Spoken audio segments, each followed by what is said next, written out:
পবিত্র কোরআনের একখানা আয়াতের অংশ বিশেষ সামান্য পরিমাণ একটু তেলাওয়াত করছি। আল্লাহ বলেন, ওয়াল ওয়াজনু ইয়াউমা ইযিনিল হক, তোমাদের আমল নামা ওজন দেওয়াটা যে হবে এটা সত্য।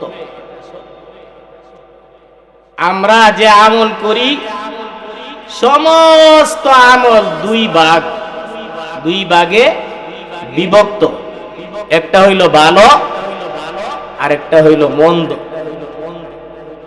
আমরা যত আমলই করি না কেন, আমল কয় ভাগ হবে? দুই ভাগ, হইলে ভালো নাইলে মন্দ। আমাদের আমল লেখার জন্য আমাদের দুই কান্দে দুইজন ফেরেশতা আছে না নাই? কিরামান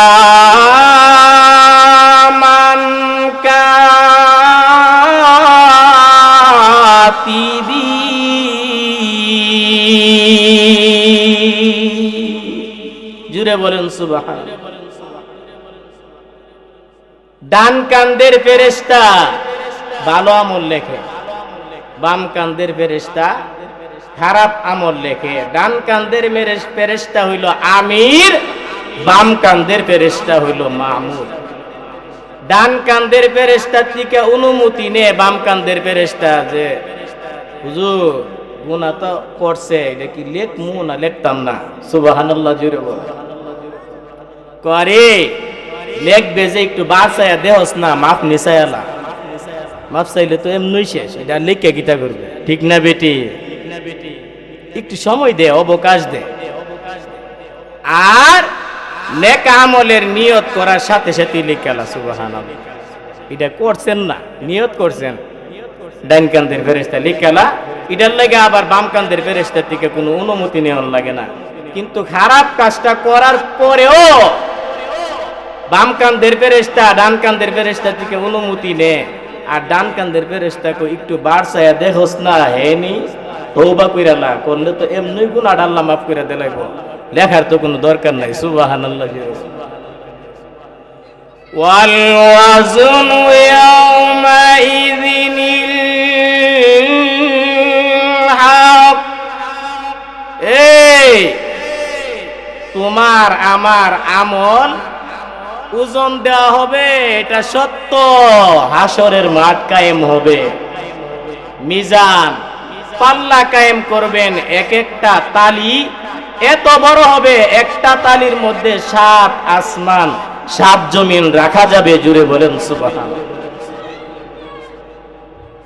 ও মুসলমানেরা, হযরতে দাউদ আলাইহিস সালাম, আল্লাহ তাআলা দাউদ নবীকে দেখাইলেন, আল্লাহ মিজানের পাল্লা কায়েম করেছে, এক একটা তালি এত বড়, 7 আসমান 7 জমিন একটা তালির মধ্যেই রাখা যায়। হযরত দাউদ আলাইহিস সালাম বেহুশ হইয়া জমিনের মধ্যে পড়ে গেল। আল্লাহ তাআলা হুশ আসার পরে জিজ্ঞাসা করলেন, রে দাউদ বেহুশ হয়ে গেলেন কেন? দাউদ নবী বলেন, ও আল্লাহ, এত বড় তালি কোন আমল দিয়ে আপনার বান্দা বান্দি ভরপুর করবে? আমার বুঝে আসে না, এত বড় তালি কোন আমল দিয়া ভরপুর করবে? আল্লাহ তাআলা জানায়া দিলেন, রে দাউদ নবী, আপনি কি জানেন না, শাহাদত আঙ্গুল পরিমাণ এক টুকরা কাগজের মধ্যে লেখা যায় এমন একটা ইসিম রয়েছে, যা আমি আল্লাহর নাম, আমি আল্লাহর নামের সাথে সম্পৃক্ত মুহাম্মাদুর রাসূলুল্লাহর নাম, যা হলো কালিমায়ে তাইয়্যিবা, লা ইলাহা ইল্লাল্লাহু মুহাম্মাদুর রাসূলুল্লাহ। এই ঈমান নামক কালেমা যে বান্দা বান্দি গ্রহণ করেছে, তার সমস্ত বদ আমল এক পাল্লার মধ্যে রাখা হবে, গুনার পাল্লা ভারী হয়ে যাবে। এই শাহাদত পরিমাণ আঙ্গুলের টুকরা, কাগজের টুকরা, যার মধ্যে কালিমা তৈয়বা লেখা আছে, এটা রাখার সাথে সাথে আমার বান্দা বান্দির নেক আমলের পাল্লা ভারী হয়ে যাবে। দুনিয়ার মধ্যে কত ক্ষমতাবানরা আছে, আহাই রে, এমপির থেকে মন্ত্রীর ক্ষমতা বেশি, মন্ত্রীর থেকে প্রধানমন্ত্রীর ক্ষমতা বেশি।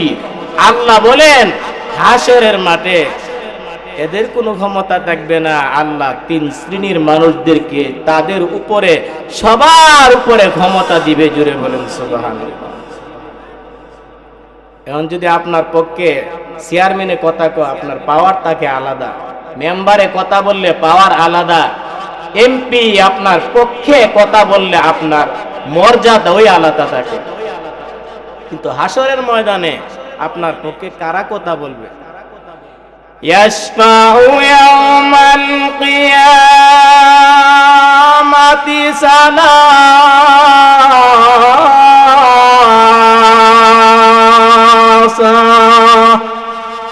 তিন শ্রেণীর মানুষ। সালাসাতুন আল আম্বিয়া,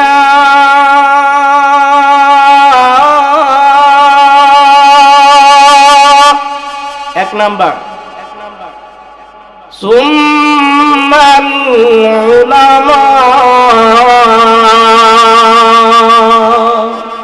দুই নাম্বার সুম্মাশ শুহাদা। জুড়ে বলেন সুবহানাল্লাহ। হাসরের মাঠে এমপির ক্ষমতা থাকবে না, মন্ত্রীর ক্ষমতা থাকবে না, চেয়ারম্যানের ক্ষমতা থাকবে না, প্রধানমন্ত্রীর ক্ষমতা থাকবে না। হাসরের মাঠে ক্ষমতা থাকবে তিন শ্রেণীর ব্যক্তির। এক নাম্বারে হলো আম্বিয়ায়ে কেরাম। ও মুসলমান, দুই নাম্বারে আল্লাহ ক্ষমতা দান করবেন উলামায়ে কেরামদেরকে। তিন নাম্বারে আল্লাহ তাআলা ক্ষমতা দিবেন শুহাদায়ে কেরামদেরকে। তারা আল্লাহর সাথে কথা বলতে পারবে, তারা তাদের আত্মীয় স্বজনের জন্য, গুনাহগারদের জন্য আল্লাহর কাছে সুপারিশ করতে পারবে।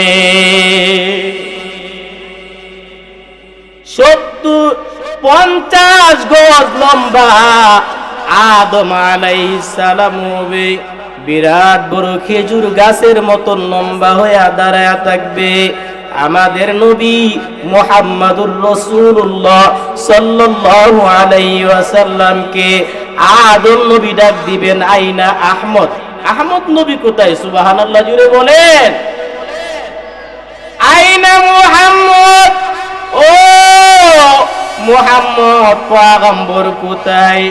তাড়াতাড়ি দৌড়ায় আমাদের নবী আগমন করবে, বলবে লাব্বাইকা ইয়া আবি, ও আমার আব্বা আদম পয়গম্বর, আমি আপনার সামনে হাজির। তো আপনি তাকায়া দেখেন, আপনার একটা গুনাহগার উম্মতকে নিয়ে ফেরেশতারা জাহান্নামের দিকে চলে যাইতে আছে। ওই সময় নবী মুহাম্মদুর রাসূলুল্লাহ ডাক দিবেন, কে রে তোমরা আমার আদরের মহব্বতের ভালোবাসার উম্মত নিয়ে জাহান্নামের দিকে যাইতে আসো, তার অপরাধ কি? ফেরেশতারা বলবে তার গুনার পাল্লা ভারী হয়ে গেছে, তার নেকের পাল্লা হালকা হয়ে গেছে, ঘোষণা হয়ে গেছে সে জাহান্নামী। এই জন্য তারে নিয়ে জাহান্নামের মধ্যে যা। আজান দিতেছে, আজান দেশে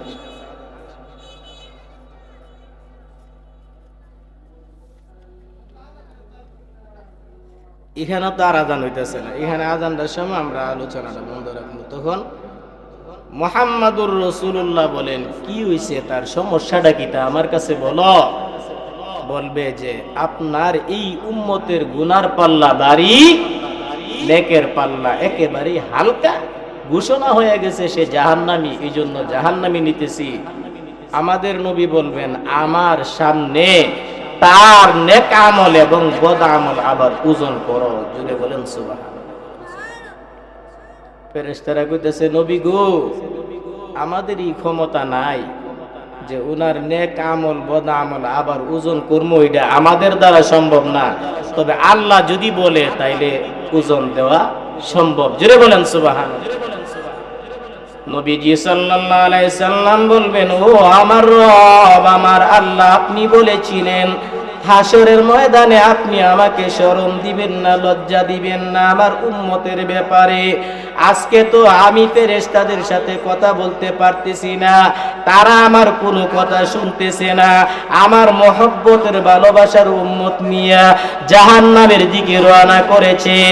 ওই সময় আল্লাহ তাআলা বলবেন, ফেরেশতারা দাঁড়াও, আমার নবী কি বলে তোমরা শোনো।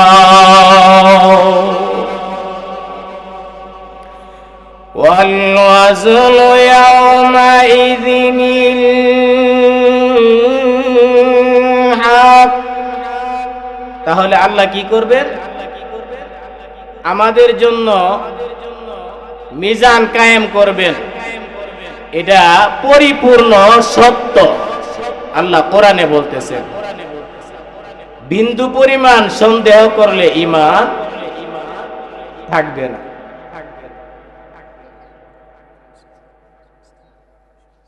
নামাজের 5 মিনিট সময়, 5 মিনিট আগে সারার জন্য। আমাদের নবী না কি করছিল? আবার ওজন দেওয়ার কথা বলছিল যে আমার এই উম্মতের আমলটারে আবার ওজন করেন।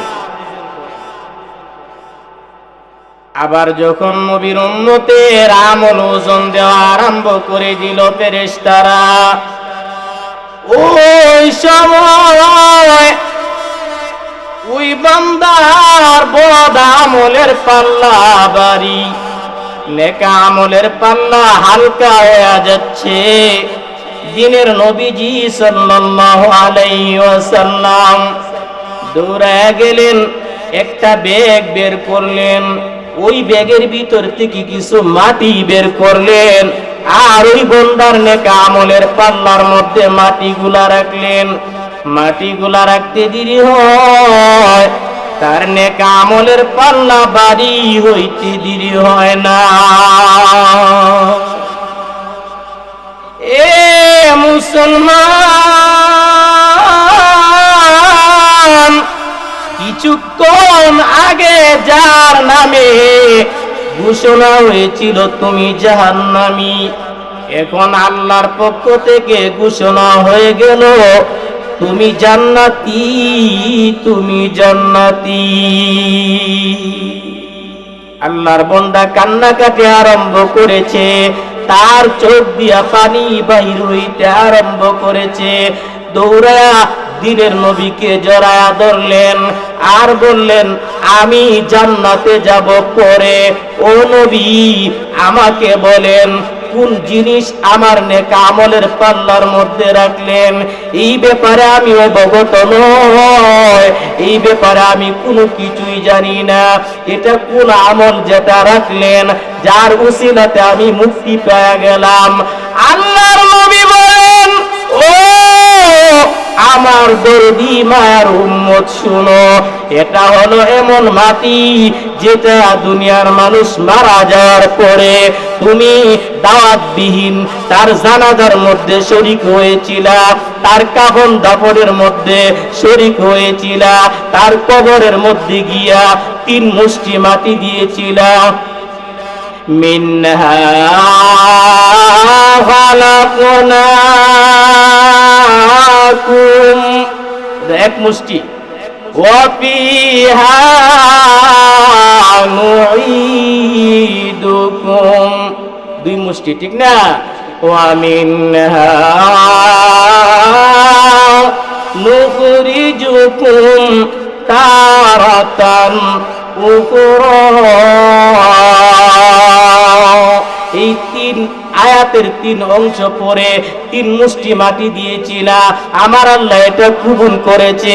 এই মাটি আমি জমা রাখছি, এই মাটিটাই তোমার নেক আমলের পাল্লায় দিলাম। জুরে জুরে বলেন সুবহানাল্লাহ। 3 শ্রেণীর মানুষ হাশরের মাঠে আমাদের জন্য সুপারিশ করবেন। ইন্নাল উলামা আল আম্বিয়া সুম্মাল উলামা সুম্মা শুহাদা, নবীগণ, আলেমগণ এবং শুহাদায়ে কেরাম আমাদের জন্য সুপারিশ করবে। তাদের সাথে আমাদের সম্পর্ক থাকলে, ঠিক না বেটি? আর যদি আমাদের সম্পর্ক শয়তানের সাথে থাকে তাহলে জাহান্নাম ছাড়া কোনো উপায় নাই। নাউজুবিল্লাহ। আরেকজন নবীর উম্মতের বদ আমলের পাল্লা ভারী হবে, নেক আমলের পাল্লা হালকা হবে। তার একটা একটা করে বদ আমলের খাতা খুলতে থাকবে, একটা একটা করে খুলতে খুলতে দেখা যাবে এ মুসলমান 99টা খাতা হবে তার বদ আমলের খাতা। এতগুলা খাতা আর এত বিশাল বড় বড় খাতা, এই খাতা দেখা সে কান্নাকাটি আরম্ভ করে দিবে। আমার তো নেক আমল বলতে কিছুই নাই, শুধু বদ আমল। কি উপায় হবে আমার? আমি জাহান্নাম ছাড়া কিছুই দেখি না, জান্নাতে যাওয়ার মতো আশাও আমার করার সুযোগ নাই। ওই সময় তার বদ আমলের কারণে জাহান্নাম রেডি হয়ে যাবে। আমার দিনের নবী দৌড়ায় আসবেন, তার জন্য আমার দিনের নবী বলবেন আবার তার আমল গুলাকে মিজানের পাল্লায় ওজন দেওয়া হোক। তার নেক আমল বদ আমল ওজন রেডি হয়ে যাবে। আমার দিনের নবী ডান পকেট থেকে ছোট্ট একটা কাগজ বের করবেন, তার ডান পাশের নেক আমলের পাল্লায় ছোট্ট কাগজ নবী ঢেলে দিবেন। ঢেলে দেওয়ার সাথে সাথে তার নেক আমলের পাল্লা ভারী হয়ে যাবে। আল্লাহর বান্দা বলবেন, আল্লাহর বান্দা বলবেন, কোন আমলের বিনিময়ে আমি মুক্তি পাইলাম? কিছুক্ষণ আগে ঘোষণা হয়েছিল আমি জাহান্নামী, আর এই কাগজ দেওয়ার পরে নেক আমলের পাল্লা ভারী। এখন ঘোষণা হয়েছে আমি জান্নাতি। নবী গো, আমি জানতে চাই এটা কোন আমল? আল্লাহর নবী বলেন, এরে আমার উম্মত, এটা হলো আমার এবং আমার আল্লাহর নামের কালেমা। যে কালেমা পড়ে তুমি মুসলমান হইছ, এই কালেমার কাগজ রাখছি। সুবহানাল্লাহ। আল্লাহ একটা না একটা উসিলা দিয়া দিয়ে আমাদেরকে মুক্তি দিবেন। আমরা তো উসিলা তালাশ করব আর নেক আমল করার চেষ্টা করব, বদ আমল থেকে নিজেকে বাঁচানোর চেষ্টা করব। আল্লাহ যতটুকু আলোচনা হয়েছে আমাদেরকে